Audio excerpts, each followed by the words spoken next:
আজকে আমরা ক্লাস 10-এর সেকেন্ড সামেটিভ ইভ্যালুয়েশন 2026 সালের ইংলিশ সাবজেক্টের সিলেবাস নাম্বার বিভাজন এবং সম্পূর্ণ উত্তর সহ একটি নমুনা প্রশ্নপত্র সম্পর্কে আলোচনা করব। তো চলো এই ভিডিওতে আমরা ক্লাস 10-এর সেকেন্ড ইউনিট টেস্ট 2026 ইংলিশ সাবজেক্টের এই কোশ্চেন পেপারের উত্তরগুলো দেখে নিই। তো সেকেন্ড ইউনিট টেস্টে তোমাদের 40 নম্বরের পরীক্ষা নেওয়া হয়, সময় থাকে 1 ঘন্টা 30 মিনিট। তো কোন কোন লেসন তোমাদের পড়তে হয় দেখো সেকেন্ড ইউনিট টেস্টে বা সেকেন্ড সামেটিভ ইভ্যালুয়েশনে। তোমাদের যে 4 নম্বর লেসন রয়েছে মাই ওন ট্রু ফ্যামিলি, এটা পড়তে হবে, এটা হচ্ছে পোয়েম। তারপরে হচ্ছে দেখো 5 নম্বরে আওয়ার রানওয়ে কাইট, এটা হচ্ছে প্রোজ, ঠিক আছে। এবং 6 নম্বর হচ্ছে সি ফিভার, এটা হচ্ছে পোয়েম। তো এই তিনটি তোমাদের পড়তে হবে সেকেন্ড সামেটিভ ইভ্যালুয়েশনের জন্য, ঠিক আছে। আওয়ার রানওয়ে কাইট, এখান থেকে তোমাদের কিন্তু প্যাসেজ তুলে প্রশ্ন থাকবে, অর্থাৎ কারণ কি এখানে তোমাদের একটাই প্রোজ রয়েছে, তো প্রোজ থেকে একটা প্যাসেজ তোমাদের থাকবে আর সিন আর একটা থাকবে পোয়েম থেকে, ঠিক আছে। পোয়েমটা হচ্ছে তোমাদের 4 নম্বর অথবা 6 নম্বর যে কোনো একটি থেকে দেওয়া থাকতে পারে। সাধারণত 4 নম্বর যে তোমাদের মাই ওন ট্রু ফ্যামিলি রয়েছে এখান থেকেই প্রশ্ন থাকে। তো তোমাদের এই যে প্রথম দুটি, এই দুটি খুব ভালোভাবে পড়বে সেকেন্ড সামেটিভের জন্য। তো এর সঙ্গে তোমাদের এবার দেখো তোমাদের যে কীরকম নাম্বার বিভাজনটি হয়, টোটাল 40 নম্বর যে পরীক্ষা হয় সেখানে হচ্ছে তোমাদের রিডিং স্কিল অর্থাৎ সিন যেটা প্যাসেজ তুলে প্রশ্ন দেওয়া হয়, টোটাল 10 নম্বর এখান থেকে থাকে। একটি আনসিন প্যাসেজ দেওয়া থাকবে, সেখান থেকে টোটাল 10 নম্বর থাকবে। এবং রাইটিং স্কিল এর জন্য থাকবে 10 নম্বর। আর থাকবে কি গ্রামার থেকে 6 নম্বর, ভোকাবুলারি 4 নম্বর, গ্রামার এবং ভোকাবুলারি এটা নিয়ে থাকবে টোটাল 10 নম্বর, ঠিক আছে। তো এরকমভাবে 40 নম্বরের পরীক্ষা তোমাদের কিন্তু হবে সেকেন্ড সামেটিভ ইভ্যালুয়েশনে। তো চলো একটি কোশ্চেন পেপার আমরা দেখে নেব কীরকম প্রশ্ন তোমাদের পরীক্ষায় দেওয়া হয়, তোমরা বুঝতে পারবে এই কোশ্চেন পেপারটি দেখলে। এবং তার উত্তরগুলো তো আমরা কিন্তু এখানে আলোচনা করব এই প্রশ্নপত্রটি। দেখো কি বলা হয়েছে, সেকশন এ রিডিং কম্প্রিহেনশন 3। 1 নম্বর দেখো read the following passage carefully and answer the questions that follow. অর্থাৎ এখানে একটি প্যাসেজ তুলে দেওয়া হয়েছে তোমাদের, সেটা হচ্ছে লেসন 5 আওয়ার রানওয়ে কাইট, এখান থেকে দেওয়া হয়েছে প্যাসেজটা। এটা পড়ে তারপর নিচে যে প্রশ্ন আমাদের দেওয়া হয়েছে সেগুলোর উত্তর লিখতে হবে। তো চলো প্যাসেজটি আগে আমরা পড়ে নেব। কি বলা হচ্ছে দেখো, it is always lovely on the big half moon in summer. Summer মানে হচ্ছে গ্রীষ্মকাল। তো ইট ইজ অলওয়েজ লাভলি মানে এটা অলওয়েজ মানে কি সর্বদাই, এটা সর্বদাই চমৎকার। লাভলি মানে কি চমৎকার বা খুব সুন্দর। On the big half moon মানে কি বিগ হাফ মুন যে জায়গা সেই জায়গাটায় সবসময় খুব সুন্দর আর কি। ইন সামার মানে গ্রীষ্মকালে, অর্থাৎ গ্রীষ্মকালে এই বিগ হাফ মুন যে জায়গাটা সেখানে কিন্তু খুব সবসময় সুন্দর থাকে, খুব আবহাওয়া ভালো থাকে আর কি গ্রীষ্মকালে আর কি, ঠিক আছে। এরপর দেখো হোয়েন ইট ইজ ফাইন মানে যখন আবহাওয়া সুন্দর থাকে বা যখন এটা ভালো থাকে আর কি আবহাওয়াটা। The harbour is blue and calm, ঠিক আছে। হারবার মানে কি বন্দর, এই বন্দরটা এই যে বিগ হাফ মুন হচ্ছে সেখানে একটা বন্দর রয়েছে, সেই বন্দরটা কীরকম থাকে, ইজ ব্লু অ্যান্ড কাম নীল এবং শান্ত থাকে তখন বন্দরটা। With little wind, little wind মানে কি হালকা বাতাস থাকে, ঠিক আছে সেই সময়। অ্যান্ড রিপেলস এবং ছোটো ছোটো ঢেউ, সমুদ্রে ছোটো ছোটো ঢেউ থাকে। Every summer we had some hobby, every summer মানে কি প্রত্যেক গ্রীষ্মকালে, উই হ্যাড আমাদের থাকতো, সাম হবি কিছু শখ থাকতো, ঠিক আছে। এখানে লেখিকা বলছেন আর কি, ঠিক আছে। The last summer before Dick and Mimi came, তো দ্য লাস্ট সামার মানে হচ্ছে কি গত গ্রীষ্মকালে, বিফোর ডিক অ্যান্ড মিমি কেম মানে ডিক এবং মিমি আসার আগে, we were crazy about kites মানে আমরা উই ওয়ার ক্রেজি মানে কি উন্মত্ত হয়ে ওঠা বা পাগল হয়ে ওঠা, ঠিক আছে। তো আমরা উন্মত্ত হয়ে গিয়েছিলাম ঘুড়ি নিয়ে, ঠিক আছে, অর্থাৎ ঘুড়ি নিয়ে মেতে উঠেছিলাম আর কি, ঠিক আছে। লাস্ট হচ্ছে গ্রীষ্মকালে, গত গ্রীষ্মকালে। A boy on the mainland showed Claude how to make them, তো আ বয় মানে কি একটা ছেলে, অন দ্য মেনল্যান্ড মানে মূল ভূখণ্ডের একটা ছেলে, শোড মানে দেখিয়েছিল বা শিখিয়ে দিয়েছিল, ক্লড অর্থাৎ ক্লডকে, হাউ টু মেক দেম তাদের কীভাবে তৈরি করতে হয়, তাদের বলতে এই ঘুড়িগুলোকে কীভাবে তৈরি করতে হয় সেটা এই মেনল্যান্ডের একটা ছেলে ক্লডকে শিখিয়েছিল। Back on the island we made plenty of kites, তো ব্যাক অন দ্য আইল্যান্ড মানে আইল্যান্ডে ফিরে এসে, ঠিক আছে, বা দ্বীপে ফিরে এসে, উই মেড মানে আমরা বানিয়েছিলাম, প্লেন্টি মানে প্রচুর, অফ কাইটস মানে প্রচুর ঘুড়ি আমরা বানিয়েছিলাম। Claude would go around to the other side of the island and we would play shipwrecked mariners signaling to each other with kites। দেখো ক্লড উড গো মানে ক্লড যেত, around to the other side of the island মানে দ্বীপের অপর দিকে যেত, and we would play এবং আমরা খেলতাম, শিপরেকড ম্যারিনার্স জাহাজডুবি নাবিকের মতো, ঠিক আছে, জাহাজডুবি নাবিকদের মতো খেলা আমরা খেলতাম। সিগনালিং মানে কি একে অপরকে সিগনাল দিয়ে মানে সিগনাল দিতাম আর কি, ঠিক আছে। টু ইচ আদার একে অপরকে সিগনাল দিয়ে খেলা খেলতাম, উইথ কাইটস মানে ঘুড়ি দিয়ে। ঘুড়ি দিয়ে একে অপরকে আমরা সিগন্যাল দিয়ে এই খেলাটা খেলতাম, জাহাজডুবি নাবিকের যে খেলা সেই খেলাটা খেলতাম ঘুড়ি দিয়ে আর কি। ওকে, এরপর দেখো we had a kite that was big and covered with lovely red paper. তো উই হ্যাড আ কাইট, আমাদের একটা ঘুড়ি ছিল, দ্যাট ওয়াজ বিগ যেটা ছিল বড়, অ্যান্ড কভার্ড এবং ঢাকা ছিল, উইথ লাভলি রেড পেপার খুব সুন্দর লাল কাগজের ঢাকা ছিল অর্থাৎ এই ঘুড়িটা। Okay, we pasted gold tinsel stars all over it and had written our names full on it, ক্লরলিট অ্যান্ড ফিলিপালিট, বিগ হাফ মুন আইল্যান্ড। তো এখানে কি বলা হচ্ছে, we pasted gold tinsel stars, মানে উই পেস্টেড মানে কি, পেস্ট মানে কি চিপকে দেওয়া আর কি, ঠিক আছে। কি চিপকে দিয়েছিলাম এখানে, গোল্ড টিনসেল মানে সোনালি চুমকি বসিয়ে দিয়েছিলাম, স্টার্স মানে কি তারা, ছোটো ছোটো তারার মতো সোনালি যে চুমকি সেইগুলোকে বসিয়ে দিয়েছিলাম, অল ওভার ইট এটা সারা গায়ে, অর্থাৎ এই ঘুড়িটার সমস্ত জায়গায় এই সোনালি চুমকিগুলো তারার মতো যেগুলো সেগুলো বসিয়ে দিয়েছিলেন লেখিকা এবং তার ভাই, ঠিক আছে, বা দাদা। Okay, had written our names full on it, এবং আমাদের নাম সেখানে আমরা আমাদের যে পুরো নাম সেই ঘুড়িতে লিখে দিয়েছিলাম। কী নাম লিখেছিলেন তারা, ক্লরলিট অ্যান্ড ফিলিপালিট, ঠিক আছে। এই ক্লরলিট আর ফিলিপালিট এই দুটো নাম লিখে দিয়েছিল। ফিলিপালিট হচ্ছে লেখিকার নাম, ক্লরলিট হচ্ছে তার দাদার নাম, ঠিক আছে। এরপর দেখো big half moon lighthouse, এই big half moon lighthouse কি তাদের অ্যাড্রেস। তো এই পুরো নাম এবং ঠিকানাটা তারা ঘুড়ির উপরে লিখে দিয়েছিলেন। One day there was a grand wind for kite flying. তো একদিন, ওয়ান ডে মানে কি একদিন, দেয়ার ওয়াজ আ গ্র্যান্ড উইন্ড মানে কি বাতাস, এখানে গ্র্যান্ড উইন্ড বলতে খুব সুন্দর বাতাস ছিল একদিন, ফর কাইট ফ্লাইং মানে হচ্ছে ঘুড়ি ওড়ানোর জন্য। I am not sure how it happened, দেখো কি বলা হচ্ছে, আই অ্যাম নট শিওর মানে আমি নিশ্চিত নই, ঠিক আছে, হাউ ইট হ্যাপেন্ড এটা কীভাবে ঘটেছিল, but as I was bringing the kite, কিন্তু বাট মানে কি কিন্তু যখন আমি ঘুড়িটা নিয়ে আসছিলাম, ঠিক আছে, ফ্রম দ্য হাউস মানে বাড়ি থেকে, আই ট্রিপড আমি হোঁচট খেয়ে গেলাম, অ্যান্ড ফেল এবং পড়ে গেলাম, ওভার দ্য রক্স পাথরের উপরে পড়ে গেলাম, my elbow went clear through the kite making a big hole. তো মাই এলবো মানে আমার কনুই, ঠিক আছে, কনুইটা ওয়েন্ট ক্লিয়ার মানে কি পরিষ্কারভাবে চলে গেল, কোথা দিয়ে, থ্রু দ্য কাইট মানে ঘুড়ির মধ্যে দিয়ে, মেকিং আ বিগ হোল একটা বড় ফুটো করে দিয়ে চলে গেল, অর্থাৎ কনুইটা ঘুড়ির মধ্যে লেগে ঘুড়িটা একটা ফুটো হয়ে গিয়েছিল বড়, ঠিক আছে। তো এই পর্যন্ত হচ্ছে প্যাসেজটা আমাদের দেওয়া আছে। এখান থেকে প্রশ্ন দেওয়া হয়েছে নাম্বার এতে কি বলা হচ্ছে, দেখো, choose and tick the correct alternative to complete the following sentences 1 × 2 = 2। এখানে সঠিক উত্তরটা বেছে নিয়ে লিখতে হবে আর কি, টিক দিতে হবে। তো back on the island they made plenty of, অর্থাৎ আইল্যান্ডে ফিরেছে তারা প্রচুর কী বানিয়েছিল, কী অপশান দেওয়া হচ্ছে, মাস্ক, এনভেলপস, কাইটস অর টয়েস, তারা অনেক ঘুড়ি বানিয়েছিল, অপশান সি এটা সঠিক উত্তর হবে, কাইটসটা, ঠিক আছে। Number 2 the wind on the day was favourable for, অর্থাৎ এখানে বলে the wind on the day মানে সেই দিনের যে বাতাসটা কিসের ফেভারে ছিল, for boat selling, kite flying, balloon flying, না মেকিং কাইটস। তো সেটা হচ্ছে কাইট ফ্লাইং মানে ঘুড়ি ওড়ানোর জন্য সেই দিনটা খুব সুন্দর বাতাস বইছিল সেই দিনকে। তো অপশান বি এটা সঠিক উত্তর হবে, কাইট ফ্লাইং। তারপর হচ্ছে নাম্বার বিতে আনসার দ্য ফলোয়িং কোয়েশ্চেন্স 1 × 2 = 2, অর্থাৎ প্রশ্নের উত্তরগুলোকে লিখতে হবে। 1 নম্বর থেকে প্রশ্ন, what was the big kite covered with, মানে সে বড় ঘুড়িটা কী দিয়ে ঢাকা ছিল, লাল পেপারে ঢাকা ছিল, তো সেটা লিখতে হবে। The big kite was covered with lovely red paper, মানে বড় ঘুড়িটা লাভলি মানে কি সুন্দর বা চমৎকার লাল কাগজ দিয়ে ঢাকা ছিল।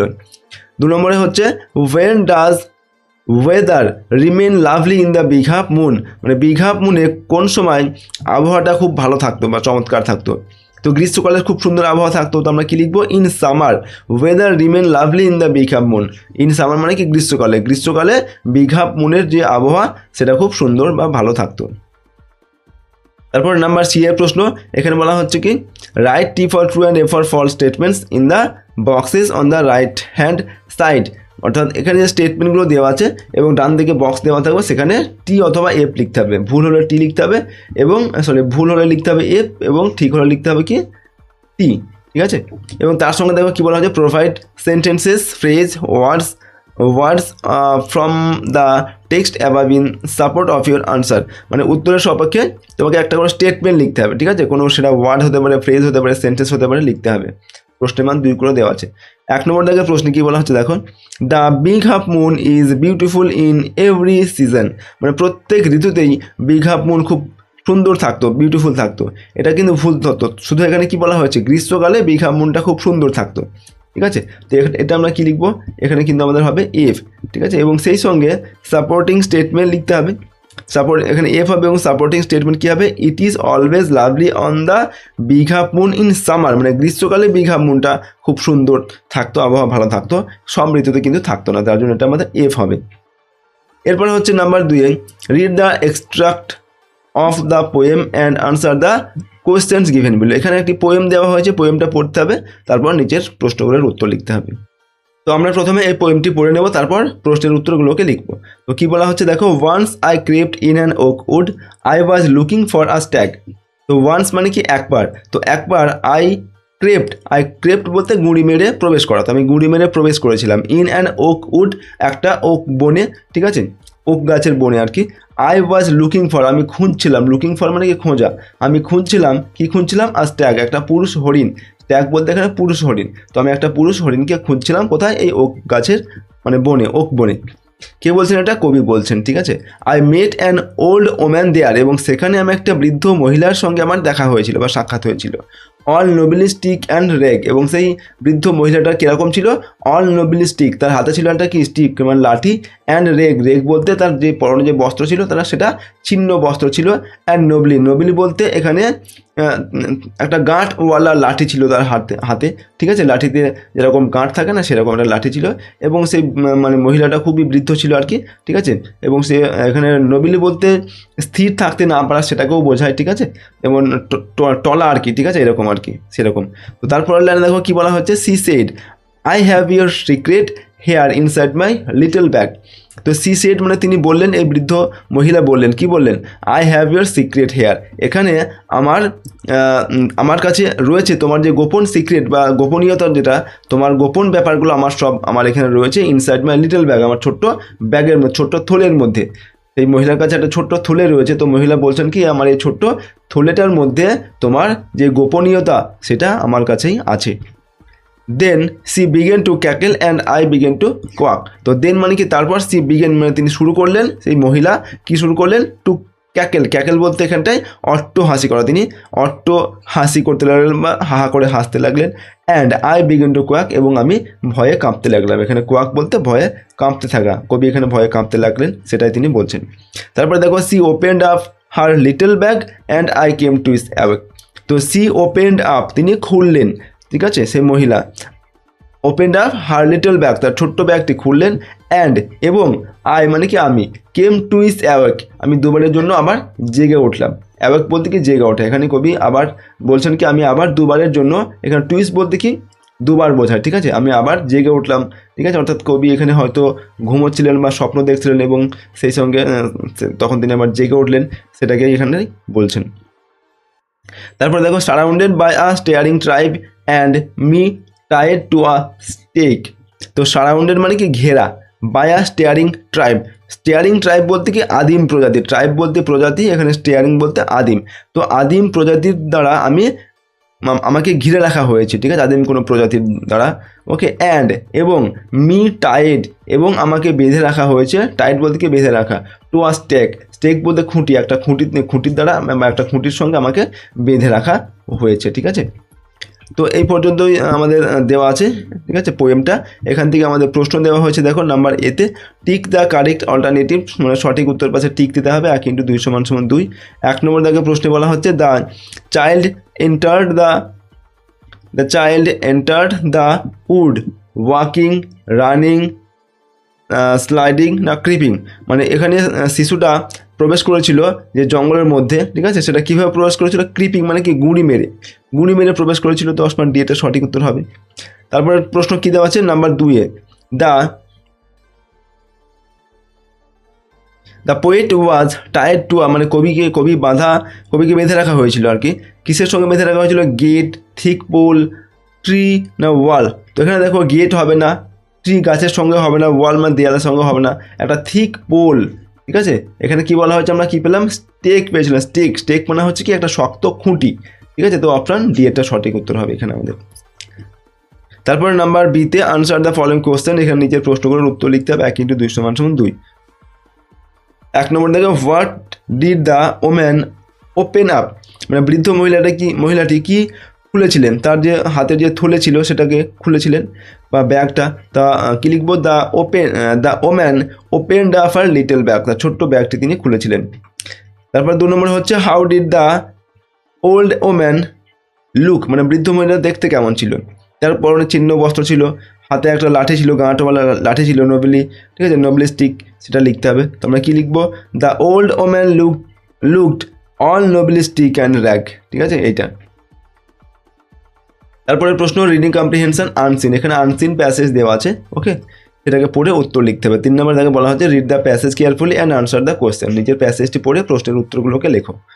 কী দেওয়া আছে প্যাসেজটা, Eskimos live in the polar regions, তো এস্কিমোস হচ্ছে একটা জাতি, ঠিক আছে, তারা লিভ মানে বাস করে কোথায়, ইন দ্য পোলার রিজিয়ন মানে হচ্ছে মেরু অঞ্চলে বসবাস করে।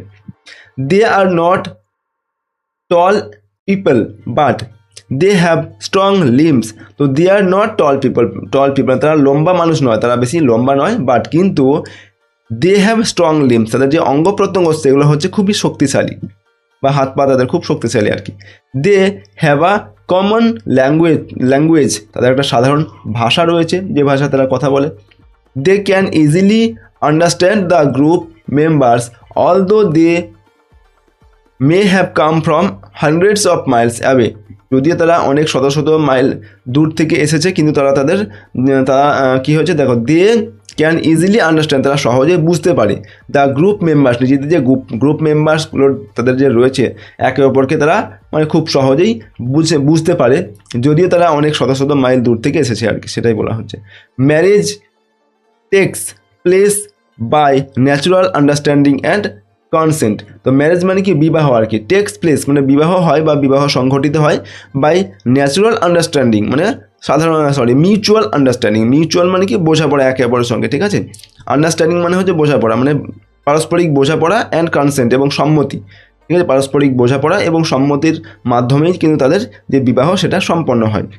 দে do not organise a special marriage ceremony, তারা কিন্তু বিবাহ অনুষ্ঠানের জন্য কোনো স্পেশাল অনুষ্ঠান বা স্পেশাল কোনো বিবাহ অনুষ্ঠান, বিশেষ কোনো বিবাহ অনুষ্ঠান তারা মানে আয়োজন করে না বিবাহের সময়, ঠিক আছে।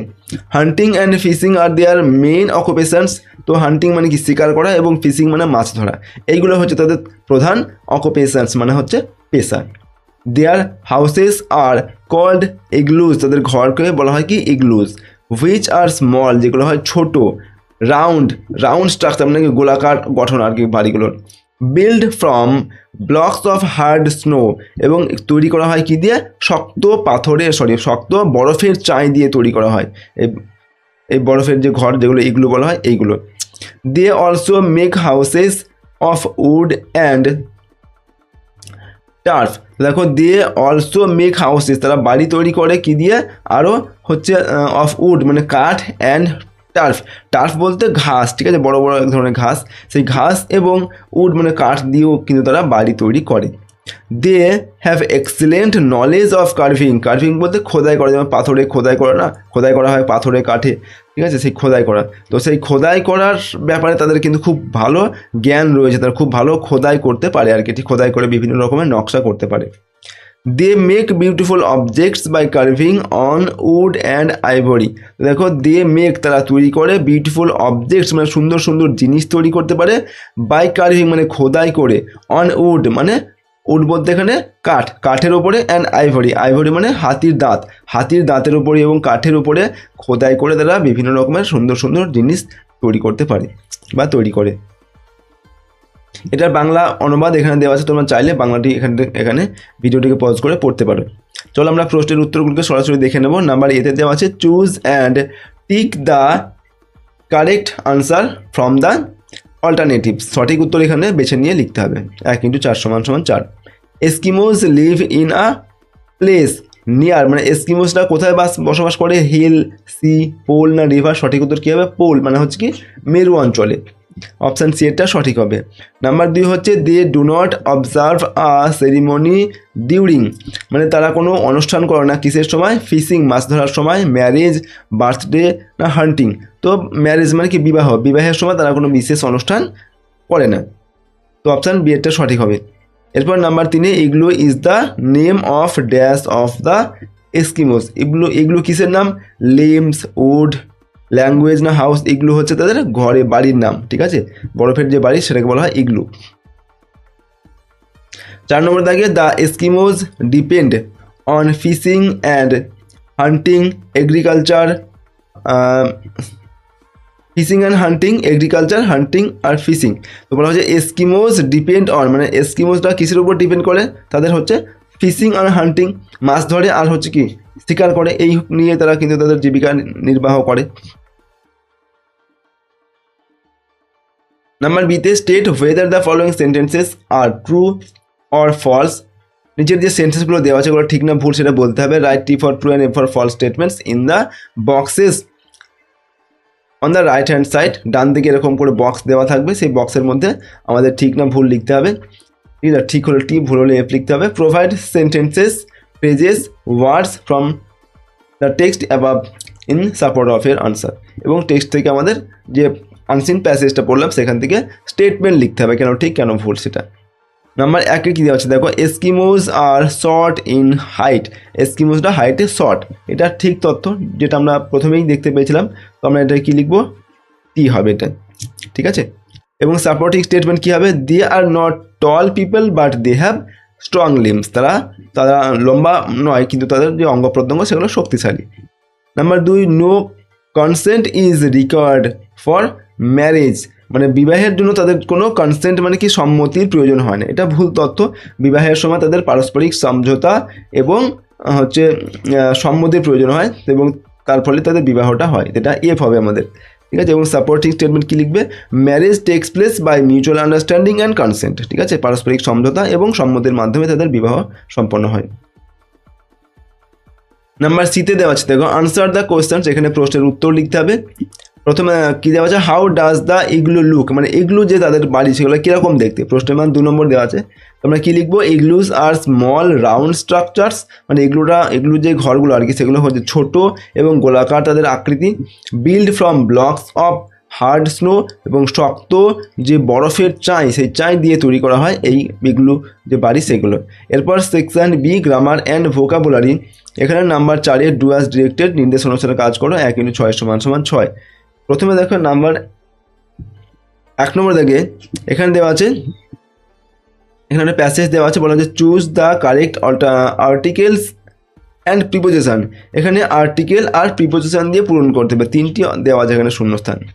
তো দেখো প্রথমে কি দেওয়া আছে, increased amount dash carbon dioxide dash the environment allow it dash trap more heat and lead to climate changes.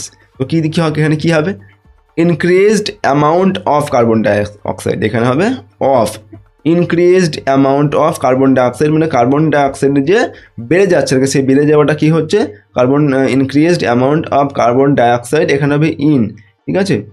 In the environment মানে পরিবেশে কার্বন ডাইঅক্সাইডের বেড়ে যাওয়া বা বেড়ে যাচ্ছে, তার ফলে কী হচ্ছে, অ্যালাউ ইট মানে অনুমতি অ্যালাউ ইট মানে এটাকে অনুমতি দিচ্ছে কি, টু হবে এখানে, টু ট্র্যাপ মোর, এটা লিখবে টু। তো to trap more heat and lead to climate changes, মানে এই যে কার্বন ডাইঅক্সাইড বেড়ে যাচ্ছে মানে পরিবেশে, তার ফলে কি হচ্ছে, বেশি বেশি তাপ তৈরি হচ্ছে, মানে তাপটা বেশি বেশি তৈরি হচ্ছে এবং এটাকে আমাদের জলবায়ুর যে পরিবর্তন তাতে সাহায্য করছে। তো প্রথমটা হবে অফ, তারপরে ইন, তারপরটা টু হবে। এরপর দেখো number 2 Sudin said to Chaitali will you discard plastic, মানে সুদিন চৈতালিকে জিজ্ঞাসা বললো যে তুমি কি প্লাস্টিক ডিসকার্ড করবে বা বর্জন করবে, তাকে জিজ্ঞাসা করলো আর কি। চেঞ্জ দ্য স্পিচ, এটার স্পিচ মানে কি ন্যারেশন চেঞ্জ এটা করতে বলা হচ্ছে, ঠিক আছে। তো কীভাবে করবে, এটাকে কীভাবে করবে দেখো, সুদিন আস্কড চৈতালি, সুদিন চৈতালিকে জিজ্ঞাসা করলো if she would discard plastic, সে প্লাস্টিক বর্জন করবে কি না, এরকম করে। নাম্বার 3 অ্যাটলিস্ট 20 পিপল ড্যাশ, এখানে হ্যাজ কিল্ড দেওয়া আছে আর বিং কিল্ড দেওয়া আছে, ওয়ার কিল্ড দেওয়া আছে ইন অমরনাথ, ঠিক দ্য কারেক্ট ভার্ব। এখানে সঠিক ভাবটা কী হবে? তো অ্যাটলিস্ট 20 পিপল ওয়ার কিল্ড হবে। এখানে দেখো ওয়ার কিল্ড ইন অমরনাথ, মানে অমরনাথে অ্যাটলিস্ট 20 জন পিপল ওয়ার কিল্ড মানে মারা গিয়েছিল, ঠিক আছে, এটা পাস্ট টেন্সে হবে।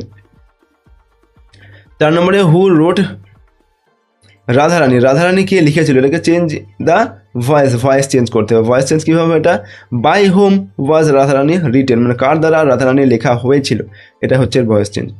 তারপরে 5 নম্বর থেকে find out the words from the question number 3 the similar meaning of the given words. তো কী বলা হচ্ছে দেখো, find out the words from the question number 3, মানে 3 নম্বর যে প্যাসেজটা আমরা পড়লাম সেখান থেকে শব্দ খুঁজে নিয়ে বের করতে হবে, ঠিক আছে।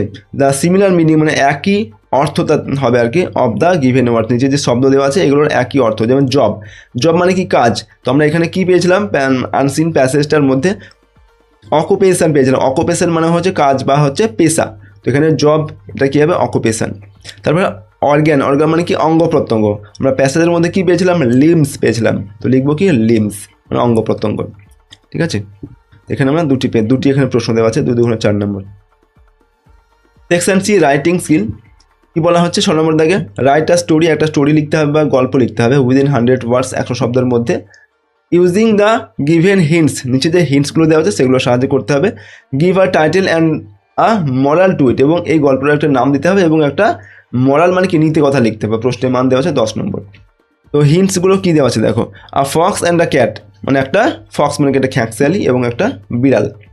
The fox giving a number of tips to escape dogs, এখানে কি বলা হচ্ছে?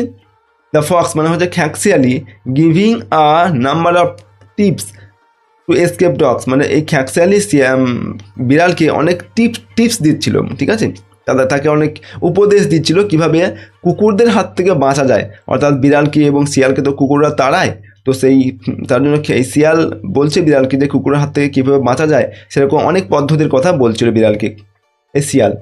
The cat new only one trick, তো হচ্ছে বিড়াল শুধুমাত্র একটাই ট্রিক জানে, একটাই উপায় জানে কীভাবে কুকুরের হাত থেকে রক্ষা পেতে পাওয়া যায়। দ্য ফক্স বোস্টেড, মানে এই কথা শুনে মানে এই যে শিয়াল খুব অহংকার করলো যে তুমি মাত্র একটা উপায় জানো। আ প্যাক অফ, আমি ঠিক আছে, আচ্ছা, আ প্যাক অফ 100 হাউন্ডস, এটা হাউন্ডস বলতে শিকারি কুকুর, ঠিক আছে, অ্যাপিয়ার। তো সেই সময় কী হলো, একদল শিকারি কুকুর চলে আসলো। The cat climbed up the tree, এবং এই যে ক্যাট মানে বিড়ালটা একটা গাছের উপরে উঠে পড়লো। দ্য ফক্স কিল্ড, এবং এই শিয়ালটা এই শিকারি কুকুরদের হাতে মারা পড়ে গেল। তো এই পয়েন্টগুলোকে নিয়ে আমাদের একটা গল্প লিখতে হবে। তো প্রথমে গল্পের একটা নাম দিচ্ছি আমরা, আ ফক্স অ্যান্ড আ ক্যাট, একটা খ্যাঁকশিয়ালি শিয়াল এবং একটা বিড়াল। তো কী হচ্ছে, ওয়ান ডে মানে একদিন, আ ক্যাট অ্যান্ড আ ফক্স, একটা বিড়াল এবং একটা খ্যাঁকশিয়ালি, ওয়ার হ্যাভিং আ কনভারসেশন, মানে নিজেদের মধ্যে কথোপকথন হচ্ছিল। দ্য ফক্স অর্থাৎ খ্যাঁকশিয়ালিটি বোস্টেড মানে অহংকার করে বলছিল, হাউ ক্লেভার সি ওয়াজ, যে সে কতই না চালাক। সি সেড, সে বলল, আই নো অ্যাটলিস্ট 100 ট্রিক্স, আমি অন্তত 100টা উপায় জানি, to escape from our enemies the dogs, মানে আমাদের শত্রু কুকুরের হাত থেকে বাঁচার জন্য আমার 100টা উপায় জানা আছে কীভাবে তার হাত থেকে রক্ষা পেতে হয়। I know only one trick to escape from dog said the cat, cat মানে কি বিড়াল বললো, আমি শুধুমাত্র একটাই মাত্র উপায় জানি কীভাবে কুকুরের হাত থেকে রক্ষা পাওয়া যায়। এরপর জাস্ট দেন, ঠিক তখনই, then heard the barking of a pack of hounds, ঠিক তখনই তারা একদল শিকারি কুকুরের যে বার্কিং মানে কি ঘেউ ঘেউ আওয়াজ শুনতে পেল, ইন দ্য ডিস্টেন্স মানে একটু দূরে। অ্যাট ওয়ান্স, তখনই, দ্য ক্যাট মানে বিড়ালটি ran to the nearest tree, মানে কাছাকাছি যে গাছ সেই গাছের কাছে চলে গেল, and climbed into its branches, এবং এই গাছের ডালে উঠে পড়ল। This is the trick I told you about, ঠিক আছে। তো এবার বিড়ালটা কী বলছে, এই উপায়টার কথাই আমি তোমাকে বলেছিলাম। The only one I know, যেটা একমাত্র উপায় আমি যেটা জানি, এই একটাই উপায় গাছে ওঠা, ঠিক আছে। 3, she called down to the fox, সে নিচে মানে যে ফক্স বা খ্যাঁকশিয়ালি ছিল তাকে বললো, কে বললো, শিয়াল মানে বিড়ালটা বললো যে আমি এই একটা উপায় জানি যে কুকুর আসলে আমি গাছে উঠে পড়ি। Which one of your 100 tricks are you going to use.